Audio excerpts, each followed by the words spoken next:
Hello, my fellow comic book collectors. It's Alan, the Comic Collector Geek, and this is part 2 of the Spooktacular.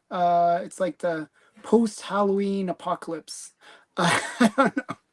It's like the day after. I feel like Halloween is never long enough. It should be like more of a yearly event. It's like, Well, I love Halloween. this is November 1st is All Saints Day, which is the Oh, day that okay. you for That's the true. Catholics venerate our The dead. passed on ancestors and such. So I'm trying Yeah. to, Okay, so there's I'm trying something to there. couch it in a nice way here. So I mean, like, I think it's still appropriate to continue. Cool. So I like Halloween, and I figure we'll get one more day out of it with today. And that's why I did my top 10 as being some Halloween theme. And we're going to show you guys all prepared some pretty cool books, right? For Halloweenish stuff. I am. I have every Marvel Monster book I own. Nice. Okay. So we got a lot of stuff to show. I have got every some cool Marvel things, too. Monster book I own. Uh-oh. So just quickly, I'm going to say hi to you guys. There's Matt from Matt Likes Comics. Hall yeah from Hi. Nate from Nate. See, I got that mixed up. And then we got oh my goodness, what is with your crazy thing? I can't even read it. Overstreet Advisor since 1995. Collecto 6, better known as Steppo. So there's all of us, and there's me, and as well. IJSS, And we got JSS, JX, JX, JX. and we got Watt Pro. Watt Watt Pro, from pussycat. Europe. Whoa, whoa, whoa. Whereabouts in Europe would be my question. And we got Lost Frontier. We got Kay Munin. Andreas. And we got Mark. Mark Mueller. Mark And Mueller is here. And we got Kid Comics. Hi, Kid. Oh, you kid. And we got Brian. Brian? Lunchtime. Werewolf. Or Werewolf by Lunchtime. We Love got that Bleeker. Bleak. Bleak. Okay, he's always as nice Yay! That's what I like. as Well, And then he's we under the got, weather. That's why he says, hello, Sue. Hazu. Susie. And he's in Denmark. Very cool. And then we got Lau. Lau. And I pronounced it right cool. for once. Okay, so that's cool. So we got a whole bunch of people. We got a whole bunch of books. And did you guys go trick-or-treating at all? Oh, we got one more. Kenneth. Hi, Kenneth. Hey, Kenneth. I can. And did you guys go trick-or-treating? Yes. No, You my should. kid I mean, went, I saw that you had your wiener out for Halloween. Well, that was I had my wiener out at work. Even Because, better, especially with school children. I think that just says a lot about our educational system that you can basically become a wiener. My family did a Teenage Mutant Ninja Turtles theme. So my son was Donatello. My wife had a wonderful April O'Neil costume. I used it as an excuse to buy the Casey Jones replica mask from the Teenage Mutant Ninja Turtles movie. So I was Casey Jones, and I was actually I like Casey Jones. It was really cool. I'll send you a picture, Alan, if you didn't see it. I did post it. I did. It's really cute. Really good. Your family looked like I loved when their theme costumes like that. Your family looked great. Thank you. You know, you should have dressed up as pizza. Because I always associate, Ninja Turtles with pizza. But my neighborhood is kind of known to be the neighborhood to go trick-or-treating in. So people drive in here, cool. Drive and park and walk. Yes. When we were done, my son, we weighed his candy. He got over 6 pounds of candy. Wow. What's holding him back? It's so much. So even he was like, I think this might be too much. I was like, yeah, we're gonna have to figure out something. I got rid of 3 buckets of candy yesterday, and my kids come and bring me back 2.5 grocery bags worth. Oh yeah. Wow. Wow. There's nothing wrong with that. If your children bring back more than you give out. There's nothing wrong with that. We learned early on that you use a pillowcase rather than a paper bag. Yes. And a pillowcase, even if it doesn't fall apart like paper or plastic, and you can hold, let me tell you, if you have a queen size pillowcase, high pockets full, you can get a lot. But back when I was doing Halloween, we got a lot of times we got the full size bars, and for many years I gave away the full size bars, and the kids always made a beeline to our house. We now we haven't had as much trade. Last night was cold and rainy, and it was not. So we had maybe it was rainy 36, here too, a little bit. 36 to 40, and we basically there's nothing. Incidentally, this is very deep. There is nothing fun about fun size. Fun size ain't fun. And so, I mean, it's just sort of like says, well, I'll just carry this in my eye on the way home. So the thing about fun size, so we were starting out with the first few kids, we would give away 2 or 3, and then we shifted to 4 so that they could take 4 with them. And we had like 360 pieces of candy. And we had Snickers, we had caramel apple caramel suckers. They were like sugar daddies, basically. We had Starburst, we had peanut M&Ms, and we had Skittles. Mm-hmm. Would you like to guess what the last all the ones at the bottom of the container was that the kids left? Peanut M&Ms. Are you out of your mind? That's my guess. No, it's I hate totally incorrect. Skittles. What? Skittles were the last. Who eats Skittles? Yeah. So I figured that'd be the top to go. That there's nothing in Skittles that the human body can digest. Correct. It's, I mean, something in there is like even a metal that metal. I'm serious. Like there's a chemical in there that's technically a metal that you shouldn't be eating at all. And it's one of my son's favorite candies. He's like, I can still have a little, right? I'm like, yeah, I guess. It's some red dye that's like that. That's like, I don't know. Yeah, they're pockets full of Starbursts. This one girl came in with the very last gal that came to the door.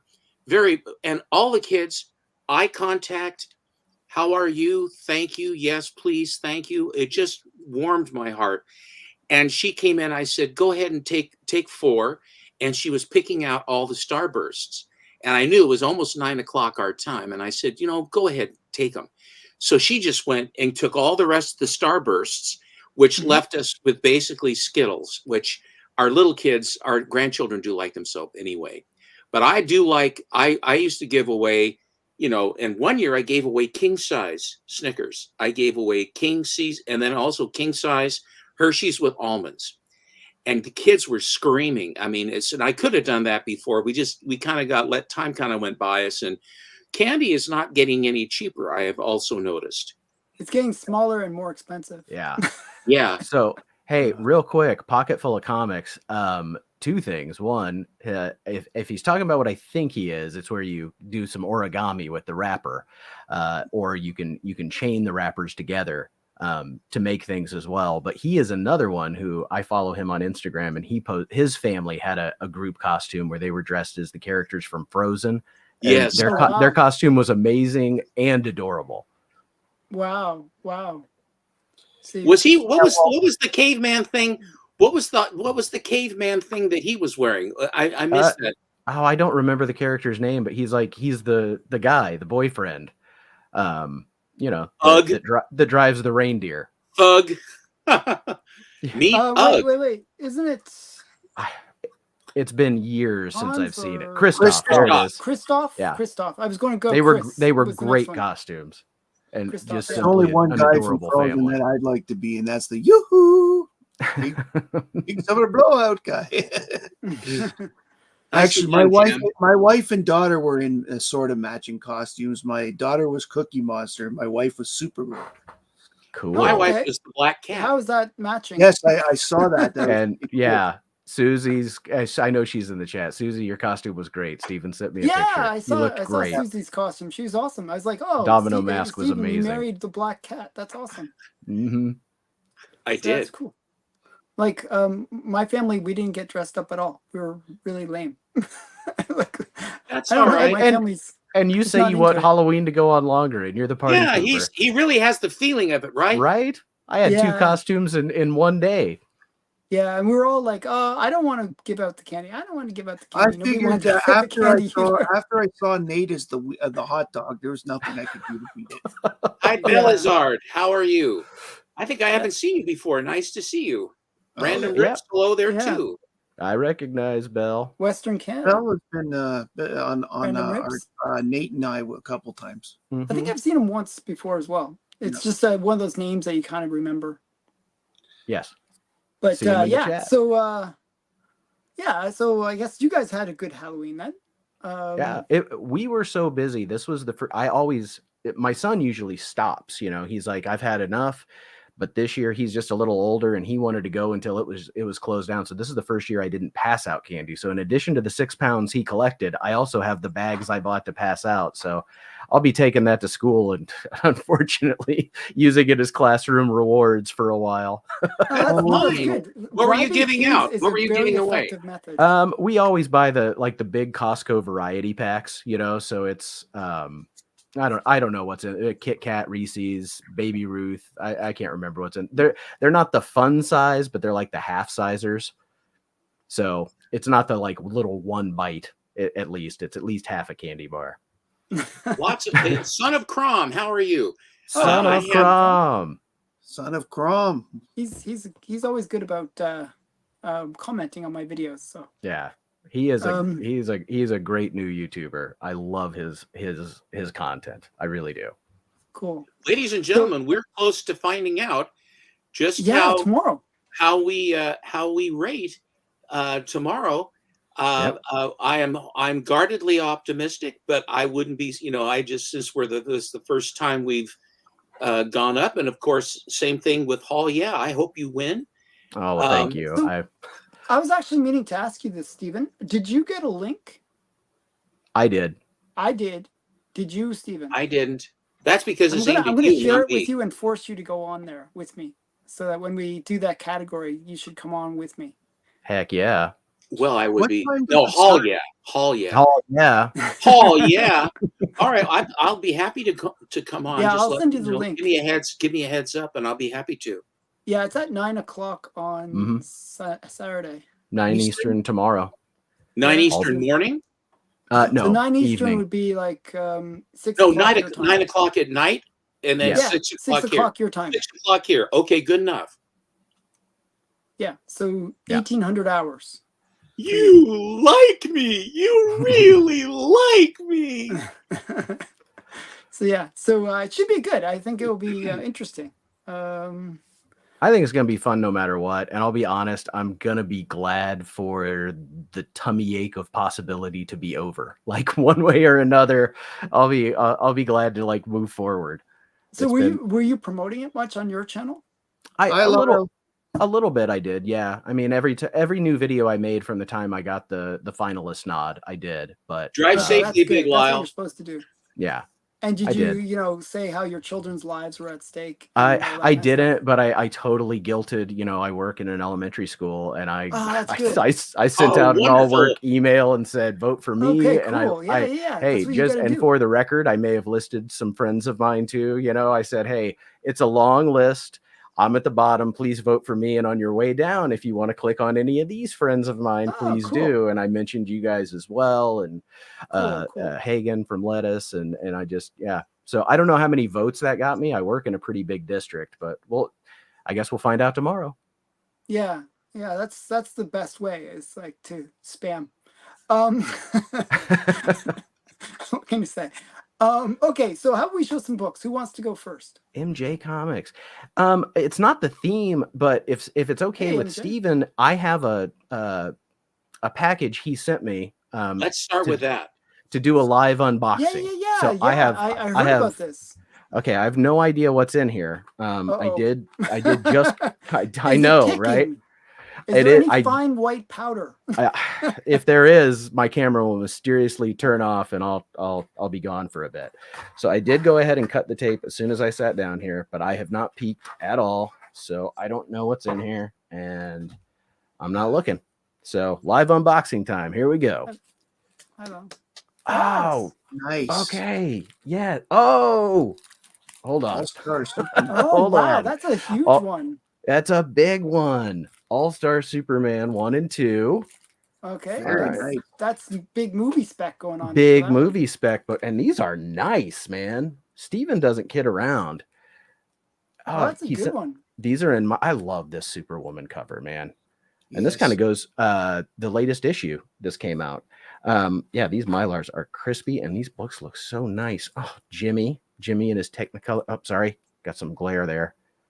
Oh, that's really so cool. This is number 4. Is that Steven, Superman about to throw a car at Jimmy? Yes. Yeah. What a jerk.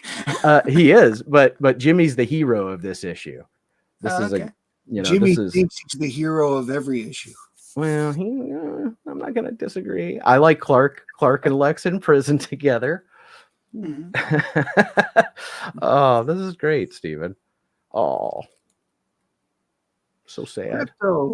Crypto and Superman at Pa Kent's grave. All right. Wow. Uh-oh, they went face up on me. Okay.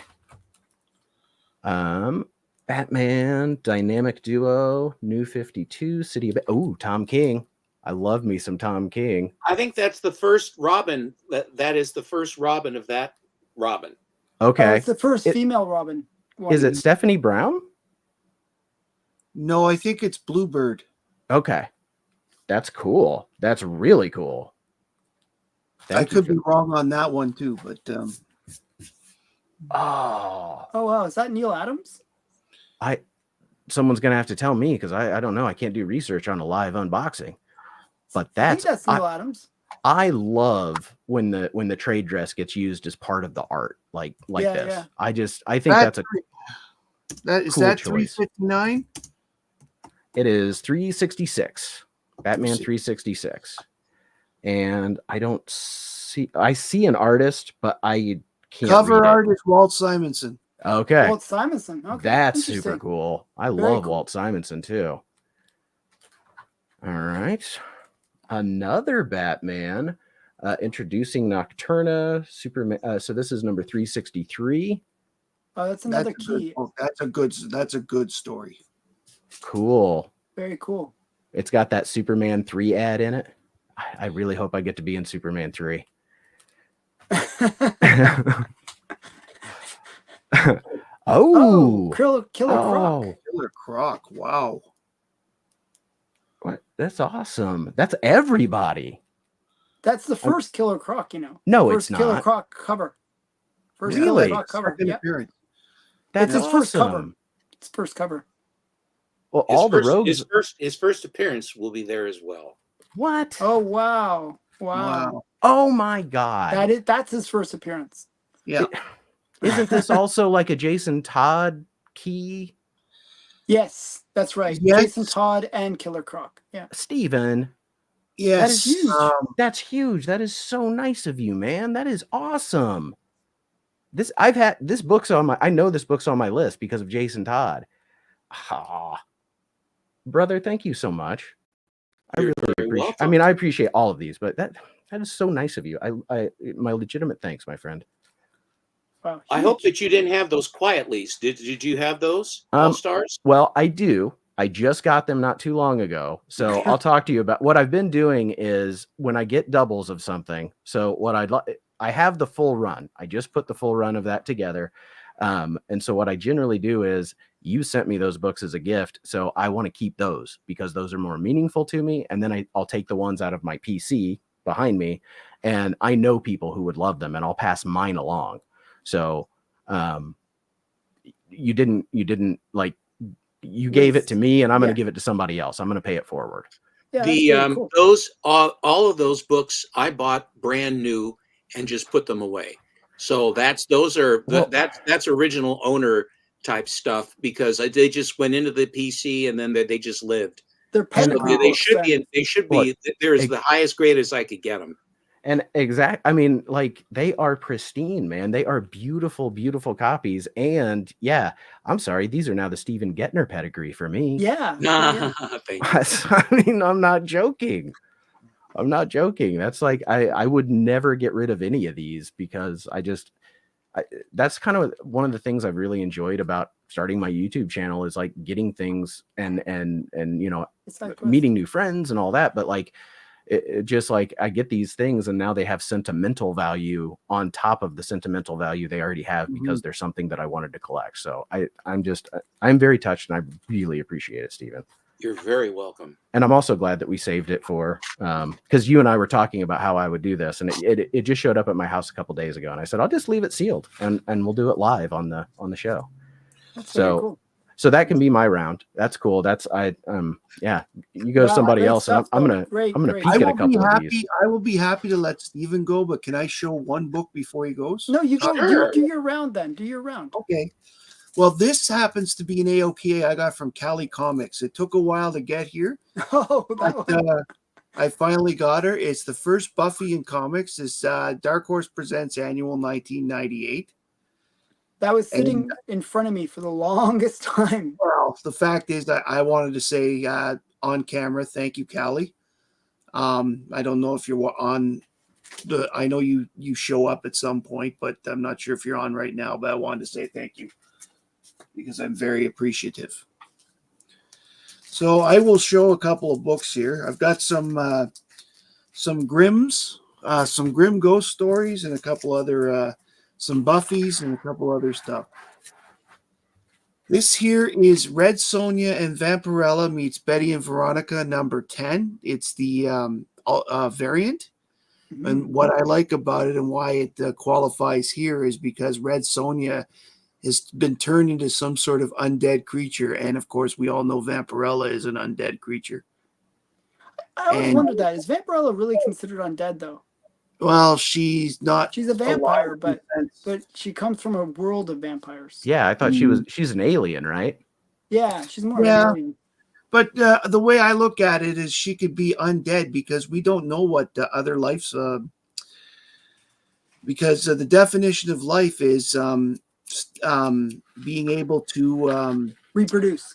No, that's part of it, but being able to react to stimuli is one of the big things. So, yes, it is. Hellboy? Yes. Yes.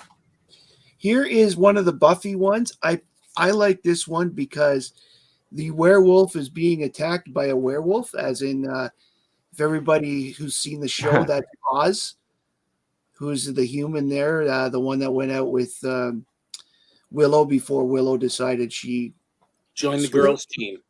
Yeah. Chose the girls' team later, yeah. This was a cool book, and I love inside the book, he's attacked by like a whole pack of werewolves, and he pretty manages to take them down. Was he a werewolf at that time, or does he become a werewolf? He was a werewolf the whole show. He was the whole show. Okay. Yeah, he was from the I whole think I only show. watched the first season, so I don't really know the show that well. Yeah, he didn't show up till season 2. So I like this cover because it's one of my favorite Ghost Rider covers that I've got. Yeah, that's what I would say. That's what I would have said too, but I still consider her, valid for my cover challenge. Yeah. This is Ghost Rider 9, the variant. JX has straight dope on this. He just posted it. Go ahead. I'm sorry, Matt. Go ahead. That's fine. It's more important that we get the information from the chat. So. Okay. This is my favorite cover that I have of Ghost Rider. So that was a really cool cover. Yeah, I thought I'd pull it in. It's fantastic.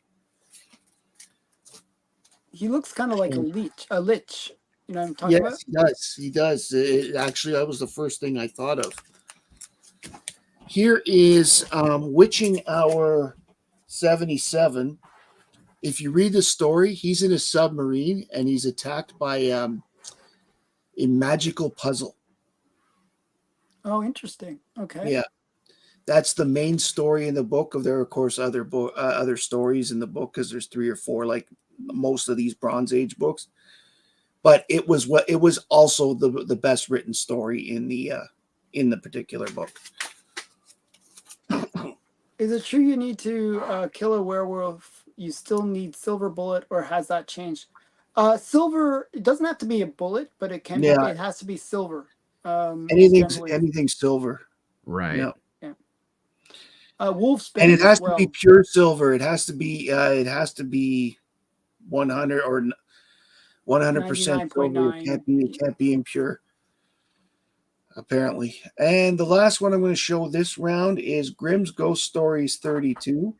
I like it because on the cover here we've got a Gandalf looking ghost and he's like a trickster ghost in the book, and I think that he's pretty funny. It sort of makes me think of Loki.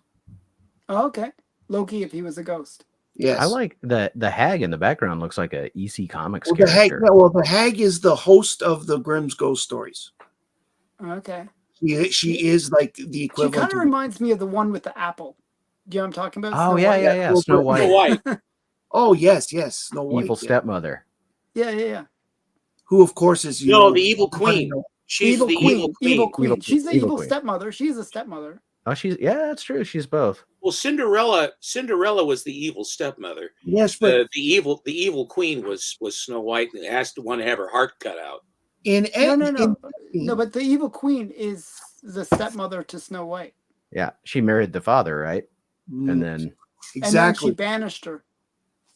Well, yeah, because she was prettier and a threat to the throne. Yeah. But anyway, those are the 5 I'm going to show this round. Okay, cool. Okay. Okay, time to enter the lemon tree or the grove. Okay. it's where I learn the most. Okay, what do you got behind Wow. I have taken all of my Marvel monster slabs, and I have them here. Here is Groot. Here is Fin Fang Foom, Oh, nice. and all manner of the others. I've got one more. I have a dupe. Of course, beer. I would wonder Anyway. if that would work. That'd be actually a great ad. It would be a great Halloween ad if they could ever do it.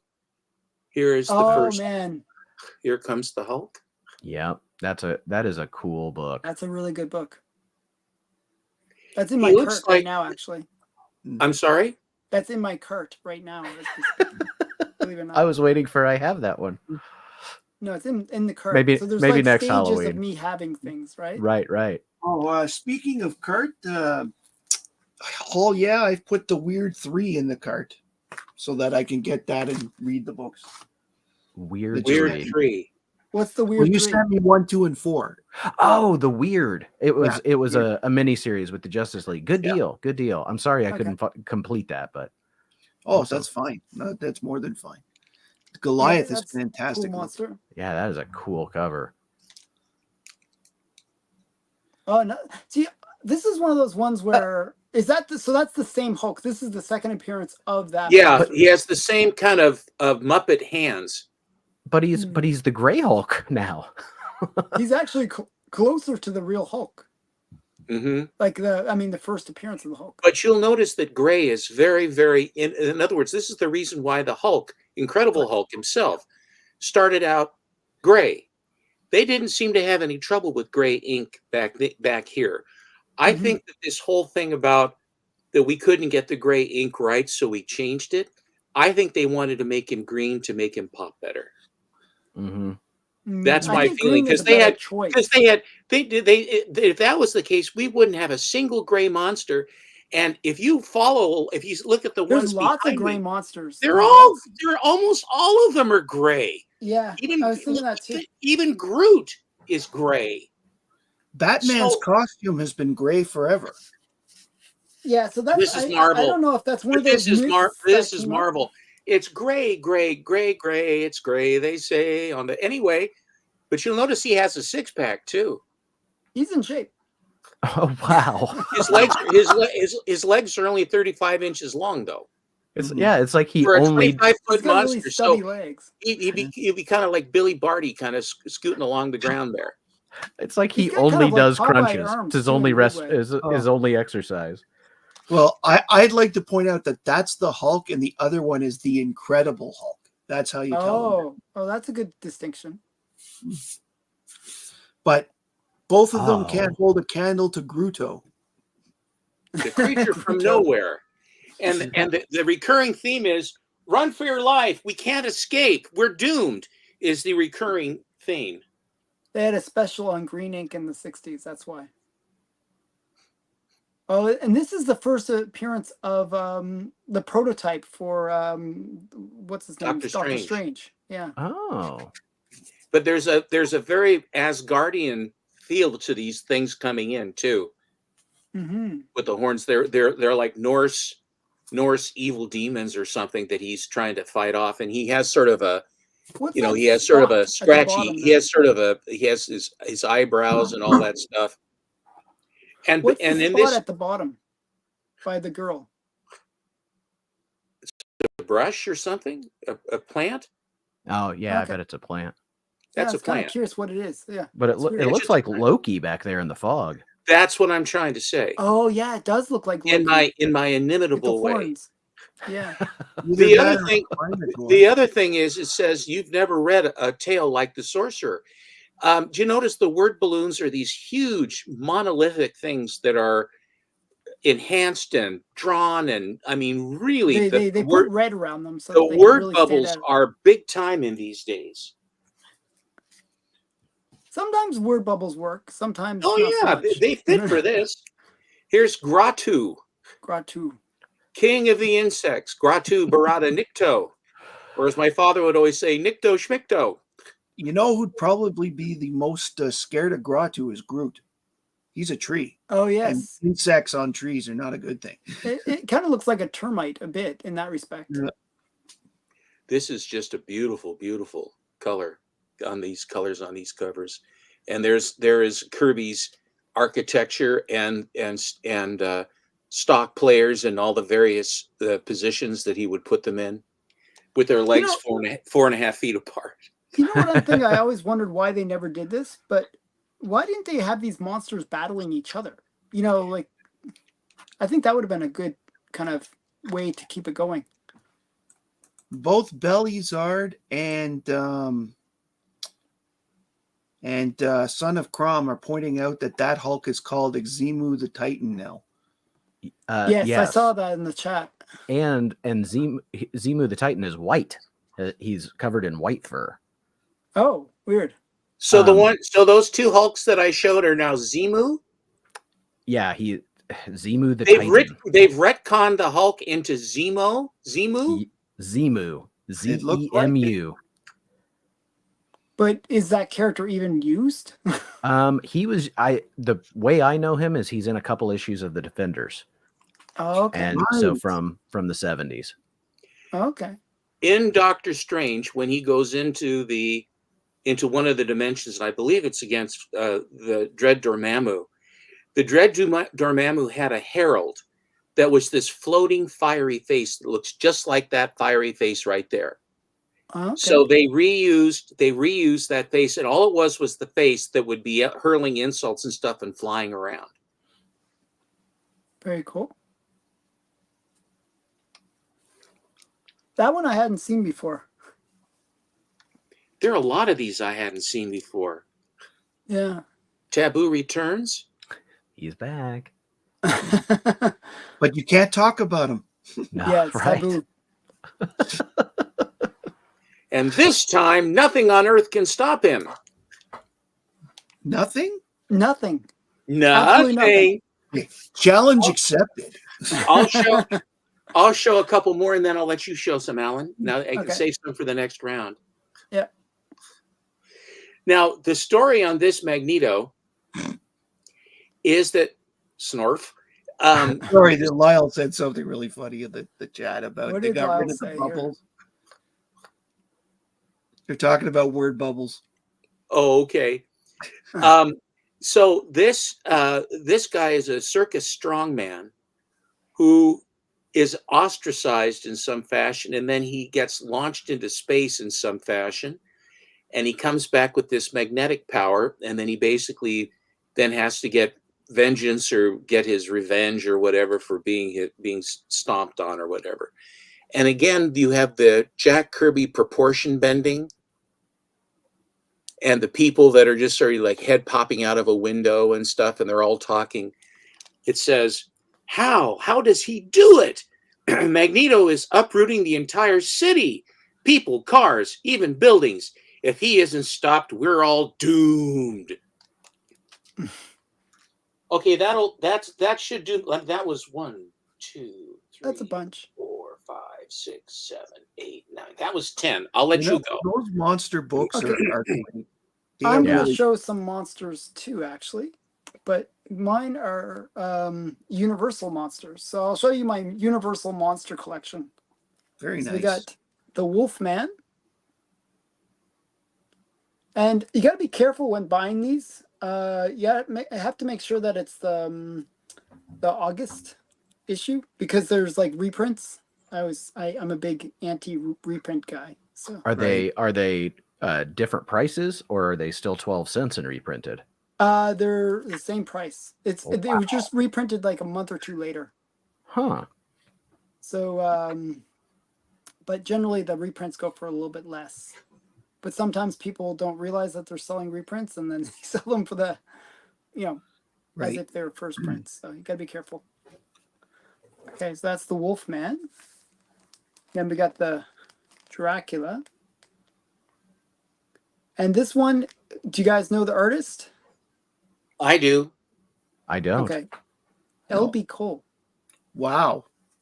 Yeah. I didn't know. It was Biggie Shack that told me that it was L.B. Cole. I was like, really? It doesn't look like L.B. Cole. I always think of L.B. Cole as being like bright colors and sort of weird stuff. But this is L.B. Cole. It's a well done cover. Yeah, it's really nice. It really shows that does. he's a very skillful artist. And he did a good job making him look like Bela Lugosi. And in honor of Biggie Shack, I put a extra comic on the back from Biggie Shack. Biggie Shack always does this. He double bags his books, or books his bags. I don't know. Double books his bags. I don't know how to say it. And then we got the Mummy. I always liked the Mummy as a story. I find that he seems to always be wrapped up in some scheme. Oh, yes. God, get out, Matt. Yeah. And why is it a guy if it's a mummy? I mean, come on. But okay. So then we got the Creature from the Black Lagoon. The Creature.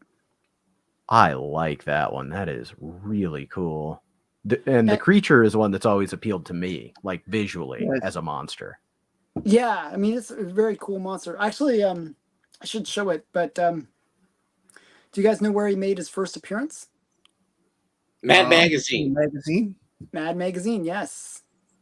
And and where Archie. did he make his first cover appearance? In the pool at Veronica's house. Yes. That's wild. Yeah, I have. It's a Jughead one. It's a Jughead cover. I'll show it later. And then we got. Here, I'll take this one out of the bag because it doesn't show well. The last one is Frankenstein. This is my favorite of the covers in some ways. I really like the way they kind of made him larger than life. Well, that's Karloff. What does this remind you of? What does this cover remind you of? Just quickly. Dr. Doom. No. Oh, I know. It's tip of my tongue. Fantastic Four. The Puppet Master. No. On 300, he looks like that. Puppet Master on issue 8. It reminds me of number 49 with the Silver Surfer and Galactus. Mm-hmm. And then you get the Fantastic Four running away. Oh, yeah. Yeah, I suppose that's true. Yeah. Okay, yeah, I do. Puppet Master cover that has a picture. Yeah, Puppet Master is another one that has a similar kind of feel to it. No, but the cover I'm thinking of has Alicia marrying Johnny Storm on it. So the reason I say like the FF49 is the hands and then them running. Do you mean? Mm-hmm. Okay. I just saw that. I don't know. Okay, so those are mine. That's the whole collection, actually. It's just 5 books. Oh, cool. Yeah. Lyle, thanks a lot. You mentioned Fred Gwynn, and all I can think of is what the heck is a Ute? Yeah. Yeah. But, okay, so Oh yeah. Oh, okay. I don't know if that's gonna pick up or not. That is the cover of Immortal Hulk 32. Son of Crom just said to check that out. That is what Zemu the Titan looks like. Oh, weird. Yeah, really weird. I think Zemu the Titan looks like a sentient, terrifying British man's mustache from the from like the Victorian era. I have a ton of stuff that I just pulled that's like tangential because I'm not a huge horror collector, but I got things that are like horror adjacent. So this is the Gargoyle miniseries from Marvel, and this cover and only this cover in the series was painted by Bernie Wrightson. And I mean, Bernie Wrightson and horror go hand in hand, and I think it's a really good cover. Very. So I really like this one. And then Matt, I pulled this one thinking about you because you and I both love the silliness that is the Son of Satan. And you know, he's sort of a Halloweener. Mm-hmm. I have a couple of his books in my pile here. Cool. This one, okay, so this one would go with like scary stories, and this one I picked up not for myself. I'm actually going to send this to somebody I think who would enjoy it, but this is Marvel Classic Comics issue 1, 52 pages, no ads, where they did classic novels, and this one is Dr. Jekyll and Mr. Hyde. Very nice. And I just thought that was like really cool. Couple of modern books. This one is just terrifying, and then it'll connect to the next one a little bit. But when Bruce Wayne quit being Batman and Jean Paul went, took over the cowl and went insane. I mean, he's got a board with 2 nails in it, and he's just swinging it at some guys. Is that Kelly? Is that Kelly Jones? Yes, Kelly Jones. I love the horns on his back cowl. Yes, and some of the perspectives he has is amazing. And, yes, and then. So you'll really like this one then, because this one really connects to Halloween. This is Kelly Jones, and this is John Paul in the other Batman costume, but we've got the classic Universal monsters in a graveyard. And I just really like this one. I think this one is so cool, and it's not like, I mean, this is a $1 book. I mean, again, Matt, Triangle era, Panic in the Sky. And everybody's skeletons. Nice. So there's some horror for us. And I'll get into Silver Age here in just a second. So quick connection. I loved this Dead Man series. It was like I don't remember how many it was, a 5-issue series. I don't actually have all 5, but in every issue, Dead Man goes to a point in time where there was a big death. And so this one is The Flashes from Crisis, Barry Allen's. And I just like the cover. But I like the idea of the series as well. And then I have a lot of favorite Barry Allen Flash covers, but this one's pretty dang dark for its time. Oh, yes. Yeah, I've seen that one. That's brutal. Yeah, this is, I have a copy that is like almost dust. It's so beat up. And this was my upgrade that I found for a pretty good price. Yeah, it's a great cover. I remember that book in my uncle's original collection that I actually told my dad to hide because the skeleton scared me so much. But this one's just silly. I do like the Spectre a lot as a character. This one's cool. But this one glows in the dark. This is a glow in the dark cover. Oh, wow. I have a couple of glow in the dark covers. But I didn't know that it glowed in the dark. Let's see here. If I can turn I don't know if it'll work because of the monitor. We'll see. We'll see. Kind of, maybe. I don't think we're able to see it. The monitor's throwing it off. But I promise it does. Every time I find one that I think glows in the dark, I go into a room and turn off the lights, and I get excited as a 10-year-old when it does. I will show 2 more, and then I have not much for another round, but I have something I can do if I need to. Speaking of travels, Lyle. Actually, you can. We'll just do one last round. So this will be the last round, anyways. Oh, okay. So, how about more Dead Man drawn by Kelly Jones? Nice. So this was cool. A 2-book miniseries, and I mean, I just like, it's mostly black, but they highlight what's important, and his Dead Man is really skeletal and elongated. He's just a good artist. And then there's issue 2. So Dead Man's face in a pile of skulls covered by rats. Is this like a mini series for Dead This Man? was a mini series called Dead Man Exorcism. Mike Barron written, and I think it's just these 2 issues. I'm pretty sure it is. Yeah, it's only 2 issues. Yeah. Wow. And if this is it, I do want to show this off because I love The Simpsons and I love their Halloween episodes, and so I picked up Treehouse of Horror. The Treehouse of Horror hardcover. and Wow. this glows in the dark. So all of the eyeballs, when you turn off the lights, all of the eyeballs on this cover That's glow so in the cool. dark. And this was one of the books that we saw at a Barnes and Noble. And, you know, my wife is not the biggest proponent of me buying so many books all the damn time. But when she saw this one, she was like, you should get that one. That one's really cool.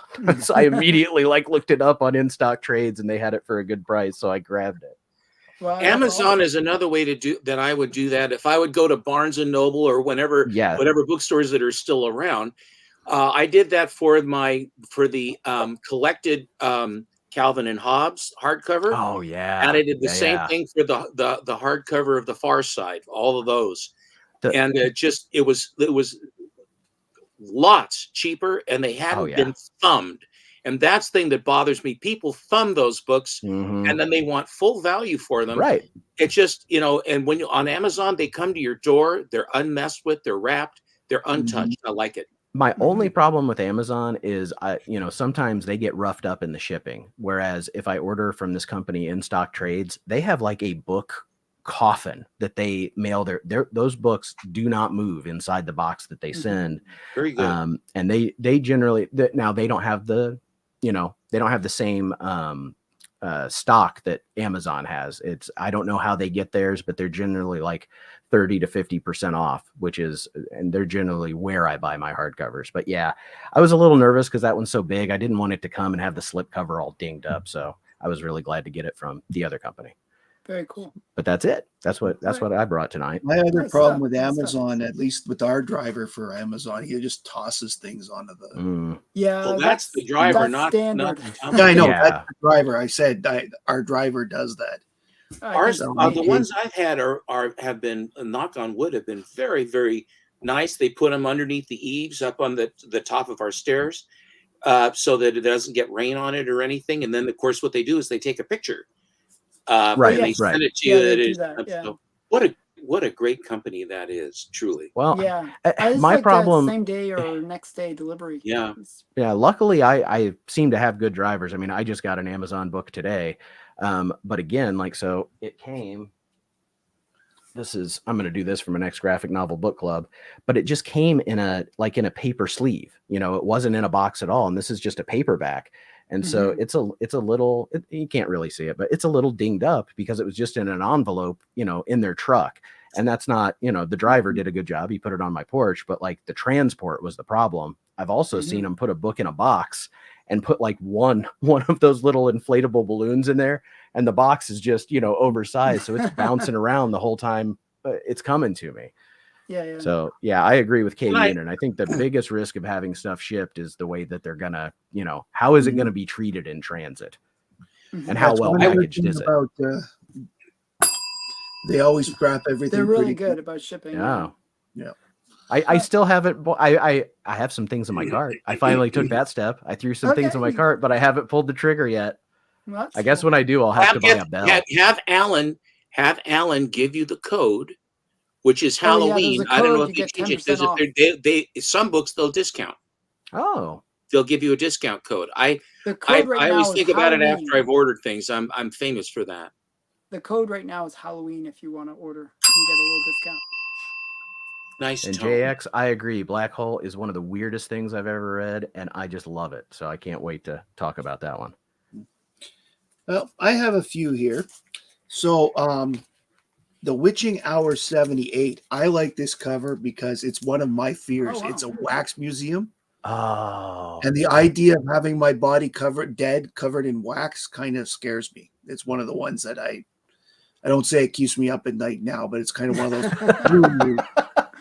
So I love that cover, Matt. I bid on that and lost the bid one night on Whatnot, and I wanted it just because, like you said, it's a cool cover. What is that got movie? It in the $2 bin. So is it like Waxwork or something? There's a movie about that where all the Waxworks. No, what happened was the story is about this old woman who's being terrorized by a local gang of kids, and they get to the point because the kids are the sons of the important town officials. They get away with everything. The police don't do anything. So she decides to take matters in her own hands. and get some new wax figures in the process. This here is a Buffy 49 from the original Buffy series. It's got 6, it has Buffy, Angel, and Faith being stalked by 6 vampires. Guess who wins the fight, by the way? 6 vampires. No. I pulled out the Saga of the Swamp Thing 21 because I like the look of fear on the man's face as he's being confronted by the Swamp Thing. That's a good one. That is a good one. Yeah. And since you had one, I've got one. Here is Marvel Spotlight 16 with the Son of Satan. Nice. Where he's fighting a sorcerer who's also a hell demon, and he's got the best look on his face, like, I'm going to get you. Yeah, that's what I was thinking. House of Wax. Waxworks is something too, though. Sequel, the not the sequel, but the remake was with Paris Hilton, wasn't it? Yes. I saw that. I don't have that, but I saw that. Hey, Matt, is the Marvel Spotlight, is that where Son of Satan's first appearance was? Son of Satan's first appearance was in Marvel Spotlight. Like 14 or something? Or no, sorry, it was in Ghost Rider 1. Ghost Rider 1. Oh. But it was full appearances in Ghost Rider 2. Yeah. Okay. Yes.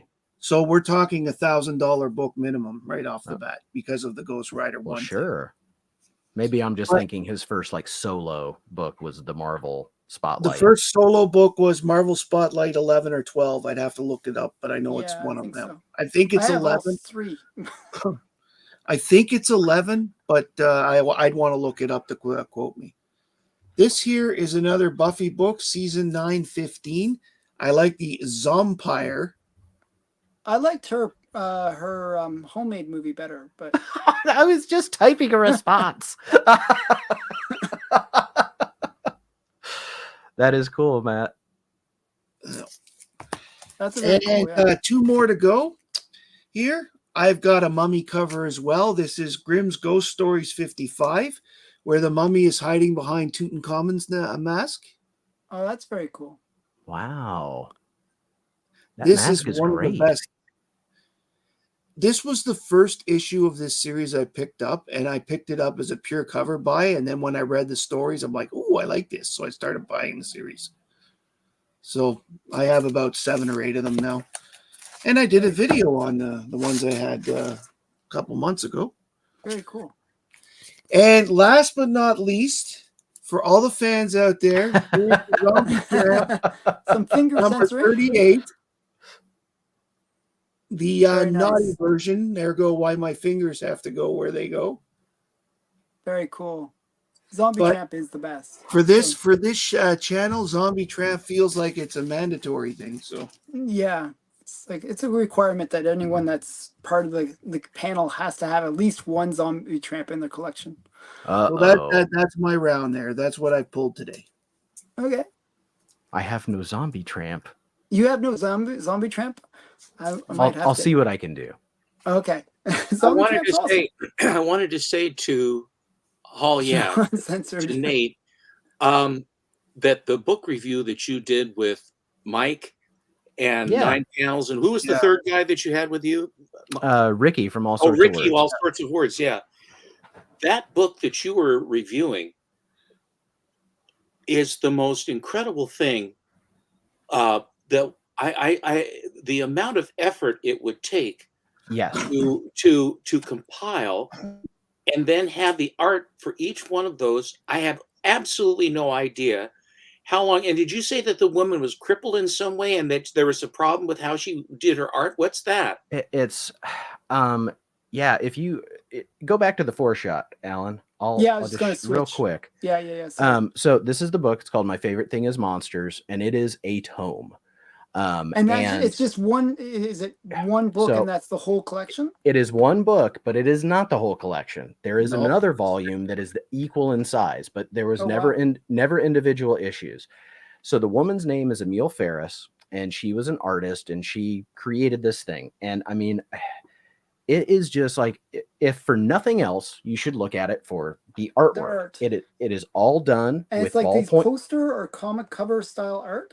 She does this as like a chapter heading. So, I mean, without going into a ton of detail, hey, feel free to go check out my live stream, everybody, that I did, because we broke this thing down. I mean, we did, it's 700 pages, but Wow. she does it all.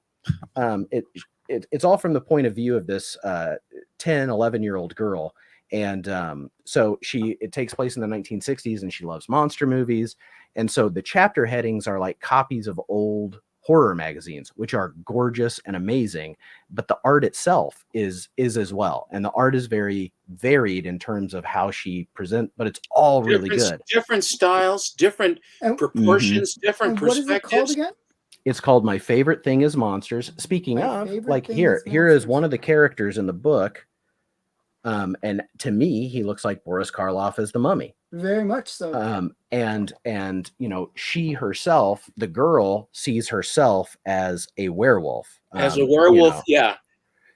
Yeah. So every time that she's going to the library, or if she's going to school, that she perceives herself as a monster in the eyes of all of the people, right, as a monster of ugliness and unpleasantness, rather than fearfulness and admiration. In other words, she has a very low self-image. Yeah. And how old is this author?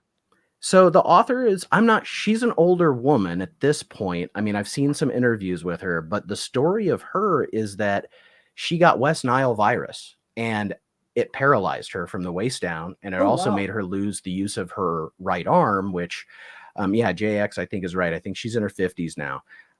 And so she couldn't draw, and she literally taped the pens and brushes to her hand and would start, you know, she got better. I mean, she did improve, but it was through a lot of perseverance. And so Mike had a ton, Lunch Money Mike, he had a ton of like really good specifics. And it was like that she would spend 2 to 3 days per page.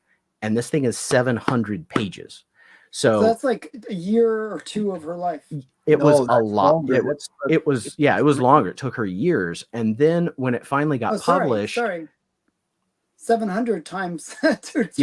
Right. Sorry. I went to public school. That's 2 years. We're talking 6 years. So when she finally got it published, then it got like locked up in the Panama Canal. Like when they're supposed to be doing this big, like it was just tragedy after tragedy. But when everything finally fell into place, I mean, people realized it for what it is, an ambitious work like I have never seen. I haven't either. I've never seen it. I mean, James Joyce comes to mind. Yeah. Yes. James Joyce with pictures. Yes. And so I have not read volume 2 yet, because I specifically was waiting to finish our discussion and talk about it. So I'll be getting that soon. But I also kind of need a little bit of a break from it, because like it's a lot, like it's dense. Again, Mike went through this list. He's like, here's all the topics that this thing covers. It's like poverty, racism, sexuality, coal mining in Kentucky, and art. Oh my God, the fine art sections. I wish I could find one real quick. So did you manage to finish reading the whole thing? I read the whole thing. I read actually. And now listen, you guys, you were showing that X-Men comic book from the 90s, which had 25 words in it and a lot of teeth and sweat and hair and teeth. And then you were up against this, and I apologize, but on the live stream, they won hands down. I've never seen anything like that ever. So that was a good live stream. This is thank you so much, guys. This was she goes to the Chicago Museum of Art, and she recreates these pieces of art throughout the book, like. And that's what I mean about the variety of art in this. It's like showing her about to walk up the stairs, and Ricky is saying that's exact, because he and his wife had just gone there. Right. This is exactly what it looks like when you go. You have to get cleared through the guard to get in there anymore. Of course, with people gluing their hands onto precious pieces of art, the way you get rid of that is you shoot them, and that way then they won't do it anymore. Just shoot them.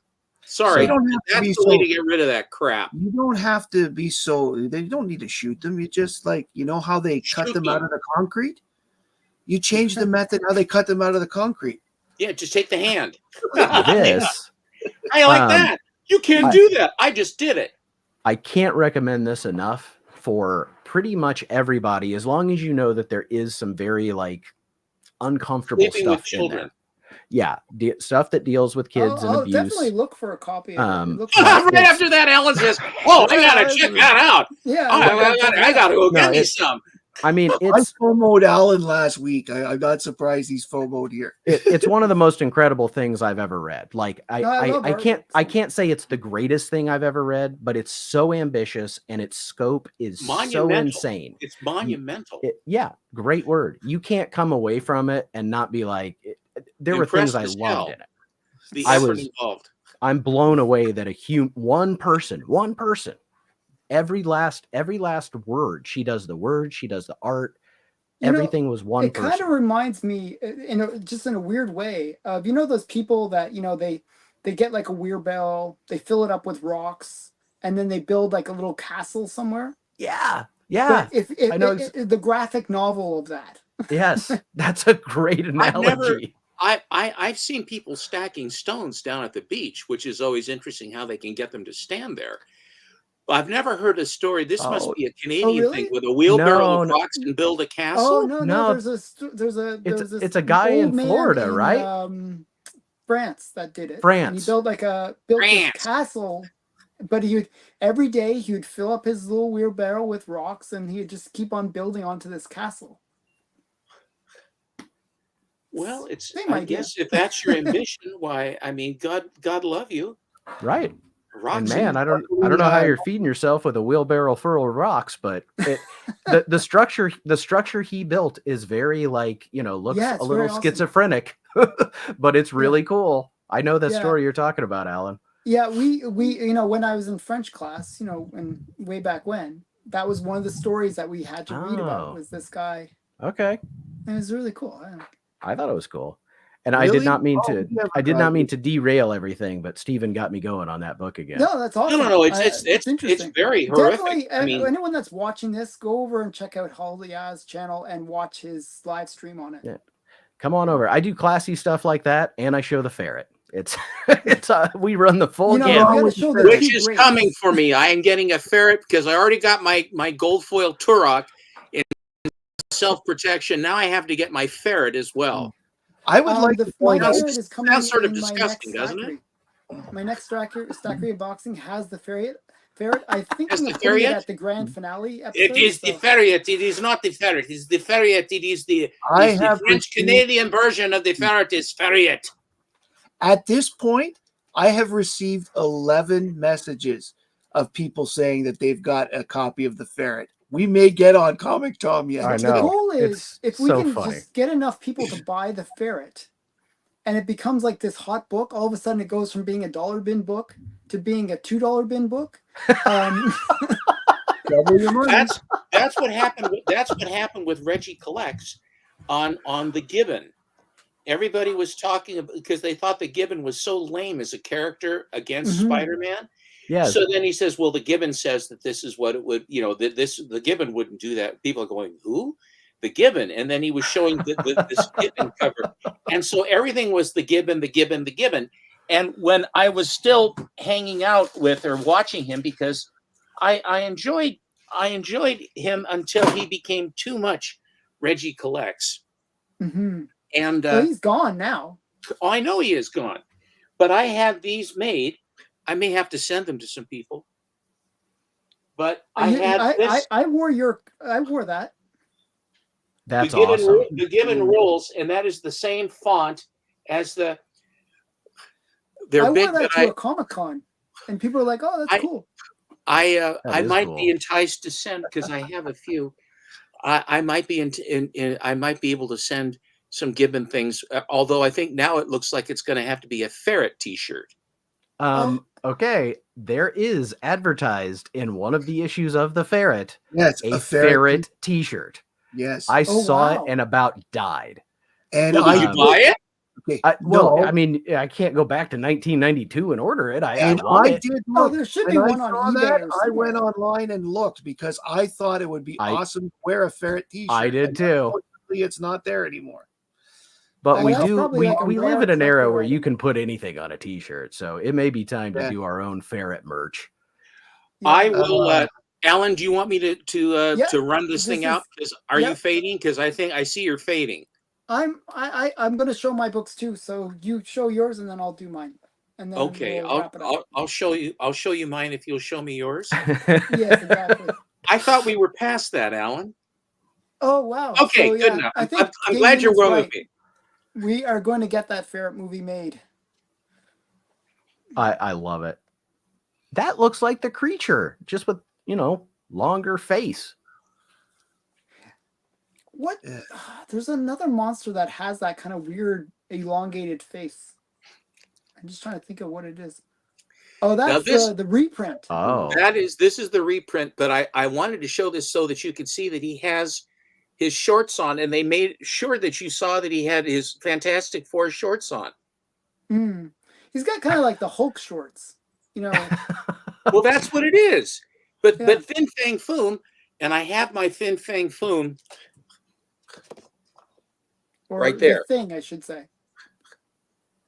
There's Fin Fang Foom the toy, and Fin Fang Foom the book is right there. Does he wear shorts on the original, or is that just added to the reprint? He wears shorts on the original, but the monster is just plastic scales because it's just a toy, man. It's not. They don't show nothing. I checked and they don't show nothing. This is a very similar to Fin Fang Foom, and his name is Grog. So you'd rather have him at the restaurant or whatever. Yes. If they have a monster named Mead with 2 D's at the end. When in doubt, always 2 D's. This one is just such a great cover. I really like this cover. Oh, yeah. That's interesting. And look at this. Save me from the weed. Oh, yeah. Oh, wow. Save me from the weed. Oh, the man from nowhere. The man from nowhere he's gotta be saved from the weed. Wow. I'm like from nowhere, man. If his name was like Mary Jane or something like that, or her name. Mary Jane? That's my parents' is that marijuana? You know what's hilarious? Cabbage. They always claim that it was just a coincidence, but I don't think so. Save me from the weed. Wow. The weed of crime bears bitter fruit. The shadow knows.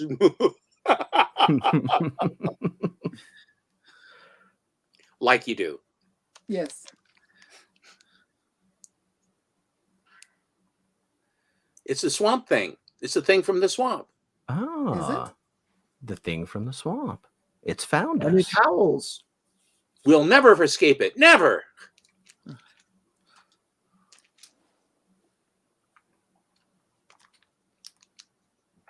If I had a nickel for every time the world's going to end in comics, I'd be so rich. Yeah, but especially in Marvel, it was a monthly thing with different things that were going to, and Susan always says this. She says, "Why is it they say we want to conquer the Earth so we can destroy it?" Well, why bother even conquering it? We're not bothering you. Why do you want to conquer us so that you can destroy us? What is the motivation? There is no motivation. Yeah, I never understood that either, actually. That is again, 2 consonants at the end. Yeah, when in doubt, 2 R's. But that is a wild looking creature. It kind of looks like a toupee. Yeah, killer toupee. Faster, faster. If Spore breaks free, we are lost. Look, there is no way to stop Spore. What will happen to us now? We're doomed. Destroying is fun. Destroying is fun. This one, gosh, guys. And you'll notice that came from the Canadians. Right. Nate, did you notice that came from the Canadians? That destruction is good. See, this so violent up there. This is what we have hovering above us. This is the Canada of Damocles of Canada, hanging over our heads all the time, and all this weird, screwy Trudeau junk that's going on. I have to say, watching Polonyev skewer him in the parliament or whatever it is such a joy to see, because Polonyev here's Justin Trudeau thinks he's got the sucker Sunday punch, and Polonyev he doesn't even have to brush it off his shirt, off his coat.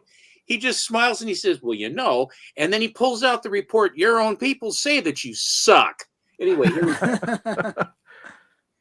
This story is so good because it's the supercomputer robot. Like, I don't know if you ever seen the Corbin Project, that movie with Hans Gudjest in it, where they have these these computers that will make sure that that an atomic attack will never happen, because the computers will only act if they have to. And then the two computers, the Russian computer and the American computer, start talking to each other in mathematics, and then they hook together, and then they scroll up, and then the machines control the world. And that's great science fiction. But this is the same sort of thing, where this guy, this professor guy, makes this great computer, and he has a little voice box on it, and then the thing becomes self-aware, and then he starts putting this electronic hoodoo on the scientist. He says, you will build this for me, and then you will put me inside of it. You will build a giant monster, and you will power it, and you will do all this stuff. And so then the guy can't, yes, master. And so he builds this giant robot, and he puts the entire computer inside of it. Okay. And so then he says, now everybody will have to do. So he starts crushing and destroying a whole bunch of stuff.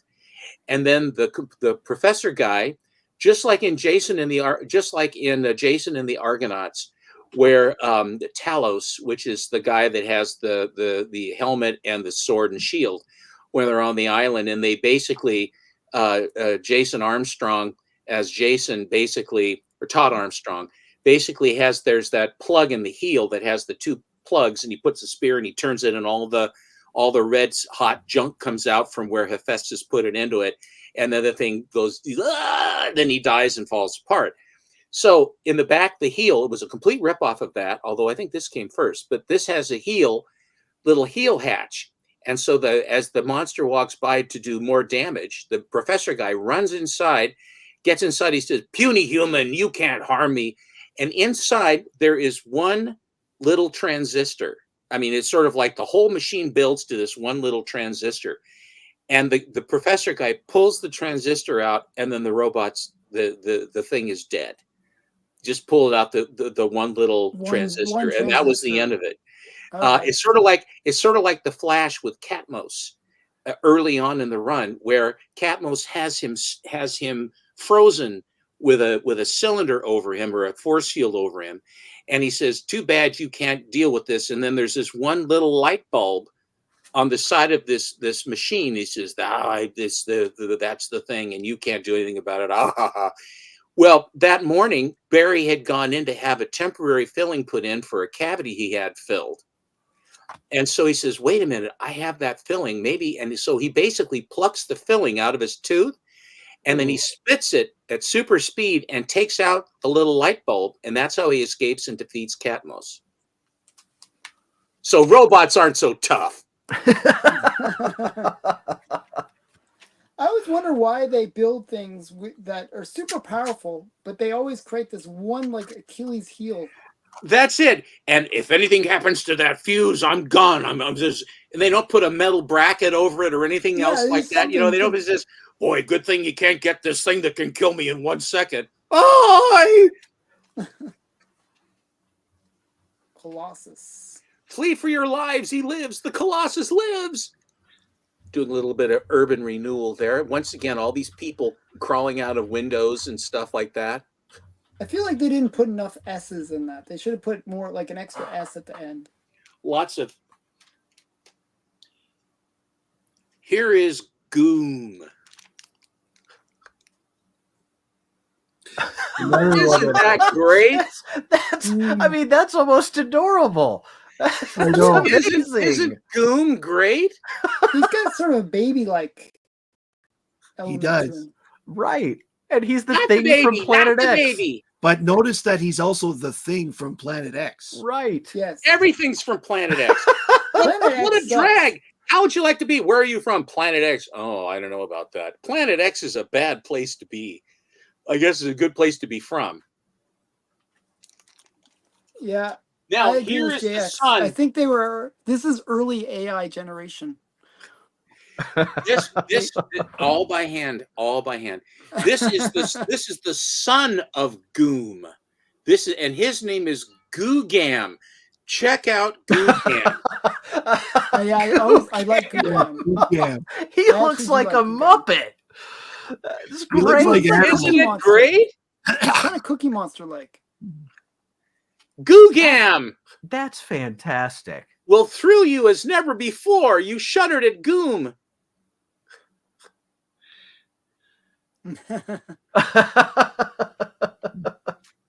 Oh, Brandon. Here's the question. How do they know he's the son of Goom? Because everything about it is true.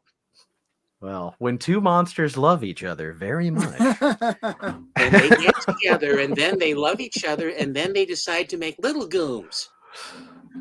Or Googams. So this guy basically injects dandelions with his secret formula. Quote, "It is now midnight. I have just successfully completed my most fantastic experiment. Soon, the simple weed which I injected with my miracle drug will begin to grow and, oh no, this isn't what I bargained for. No!" It does look like a broccoli head. I always felt like he looked like broccoli. Yeah. Sentient, terrifying dandelions. Aren't they great? It's great. These monster covers are great. The thing that crawled by night. Help! Help us! If the thing isn't stopped, it'll destroy all of Earth! And they have the scrabbling horde of people down below trying to get away. Great cover. Mm-hmm. The colors now, on these covers, you liked Goom and you liked Googam. And here is another one that is of the same ilk. And this is Oog. Oh, I thought you were going to say this is Gammy. When Oog lives again, what will happen to mankind? He looks like he's on Solo. The guy, yes, the guy in the background just has that classic terrified pose. The one hand higher, one hand. Oh! And he's got, you see that round thing that looks like a canteen around his neck? Mm-hmm. Okay. What that is a night watchman's thing. And we had one of those at the hotel. And what you did was there was a paper thing that you would put on that, and there's a clock inside. And so there were keys on each floor that were kept in like little metal boxes with a lid on them, with a little chain on to hold them there. And then each night, in order to be sure that they went and did the check of the floors of the hotel, it's all the way down at the end of the hall. So they have to go walk all the way down the hall to get to where the key box is, push it into the watchman's clock, and then the paper that would make an imprint on the paper, and you set the clock, and as it would turn, so at 2 and 4 in the morning, you then each day it would become part of the audit report that would come, where the front office manager would open the thing up because you lock it up. The front office manager would open it up, take the piece of paper out, and would come down, and then I would verify that the bellman had actually done done the hall check for security purposes. And that's just one of the things. But that's what that is. You wouldn't know it looking at it, but I am old enough to remember when we actually utilized that stuff. Not much of a lemon tree, but there it is. Okay. So Tales of Suspense 13 is right behind him, or right beside him. And then 27. No, Tales to Astonish 13 is great. Oh, Tales of Suspense, sorry. Oh, okay. I will get down to them. I'm not sure if I do or I don't, but I'll let you know. I'm getting down to them. This one here, you'll notice there's a chip out of the top. I picked up a half a dozen of these from my comic shop. Not that comic shop, but the name of it, I Like Comics, my local comic shop. And they were beautiful. And he had this one too, but nicer. And I passed. I said, well, this is good enough. And when I got home, I looked at it and said, I'm not happy with that. I mean, I'm happy to have it, but I want the nicer ones. So he's got that on my shelf right now. But here is a situation where you've got a guy, some professor idiot. So let's say he's putting this monster back together. The head has been severed and put miles away by people who obviously zillions of them got killed trying to stop this thing, right? And you did mean, yeah, there's my Groot right there. Yeah, right there. That's Groot. And then the other one is Ant-Man. So. And the other one is what? Ant-Man. Oh yeah, 35. But I don't have that. No, I don't have that. 27. He's saying. You mean the first appearance of Henry Pym? Ant-Man. So here. So anyway, I got it. But anyway, so here they are. So what does this idiot do? These people died to sever the head off this thing, knock its block off, because it's killing everybody. And then they put it miles away so they could never be reunited. This idiot reunites them. Do you think good things are going to happen from this? Maybe not. I just saw I saw the reprint of this just today on some broadcast. But here's Droom. When in doubt, 2 O's. Right. Even the missiles can't stop Droom. No one is safe. There's no place to hide. Help! Save us! It's Droom. He's coming. Droom, goom. What's for dinner? Let's have lobster. Why not Zoidberg? Well, let's have Titano. The monster that time forgot. I was trapped. If you ever open a seafood restaurant, you have to have Titano on the menu. Or you're just not classy. Now, all of these, I will try to do this better because I've been showing them like this, but I want to show you just how good the colors are. I'm all about the colors, so that if the book, shows well. That almost has a 3D look to it because Well, and I've also noticed like a lot of these in the background, there's a gradient to the background color that is correct. It just really, yeah, the colors on these books you are showing is incredible for how old they are. I know. If there's any, what Brandon was talking about, and I've said this to him, and I will say this to you, is that there are so few of those of the Marvel Monster books percentage-wise. I mean, the survival rate's not that great, and in any kind of presentable shape, they just don't live. They were used up. And the fact that Martin Goodman, when he had these things printed again, like he did for all the early Marvel books, is that he was trying to make a buck. He wasn't trying to make things of lasting, heritage or whatever. What he did was he wanted to make a buck. And so he made them cheaply and he sold them cheaply. And as a result, because of that, DC used better materials for the same price. So they hold up better. They look better and they hold up better. Marvel books don't. Marvel books are much more fragile. And you have color transmission through the covers, and you have all manner of different problems with Marvel books that are just inherent in the way in which the materials and the process by which they were printed. And it's just a fact. And I hate this expression, but it is what it is. And that's what it is. Yeah. So, but the upshot of it is this. If there is a 10 or 15% increase in demand for Marvel monsters, the supply is just going to evaporate. So I would strongly recommend that if you have any inclination towards Marvel monsters, if one comes into your sphere of influence, or you have an opportunity, and in other words, a target of opportunity to buy, strongly consider your options of whether you're going to be able to see it again or be able to buy it again reasonably, or even at all, because they are so fragile, and they were read to pieces and then thrown away. And you talk about mothers that didn't like superhero books. Monster books were right there with them. They said, I don't like that crap in the house. Boom, out it goes. And so a lot of that happened with the monster books, even as much as the superhero books, if not more. So I just wanted to just put that in there. I'm sorry, Mon. I'm trying to rain on your parade. I was thinking Mon the whole time. The whole time I was like, Mon's like, don't tell them that. And here's Stephen, that was some damn fine lemon tree, my friend. Oh, thank you. That was good.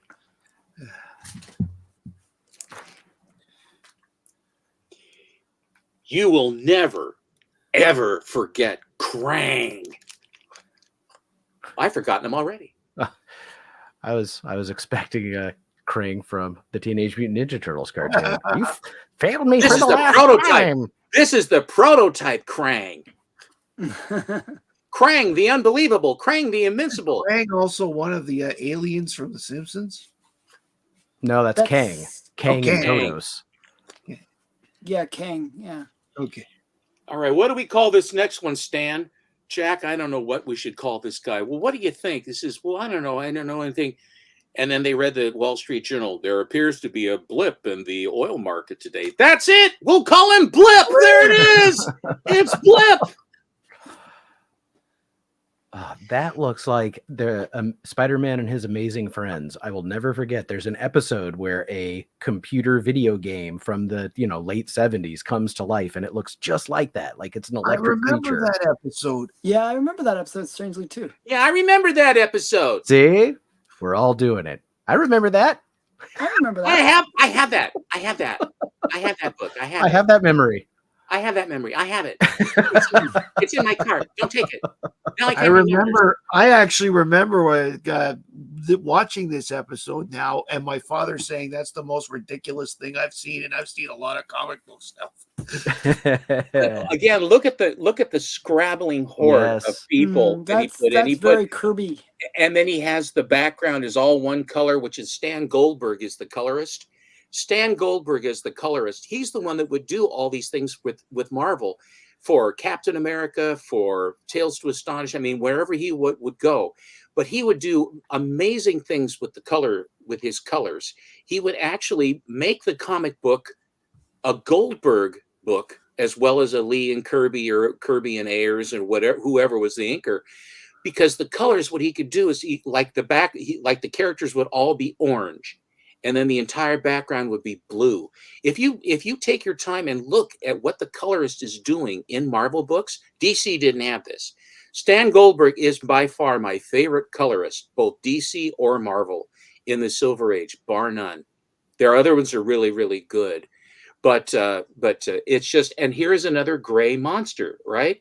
We didn't have the right kind of gray to do it. That's BS. If they couldn't do gray before, I mean, if they were doing gray before, they can't do gray again. Save me. I think they just used all the gray ink by this point. I mean, it seems like you use the gray ink, Butterfinger. I think when it comes to the Hulk and the grayness, that Stan Lee was talking a little bit out of his butt. Stan was famous for that. Yes, I know. right. Do you know who told me that? Do you know who told me that? Jack Kirby.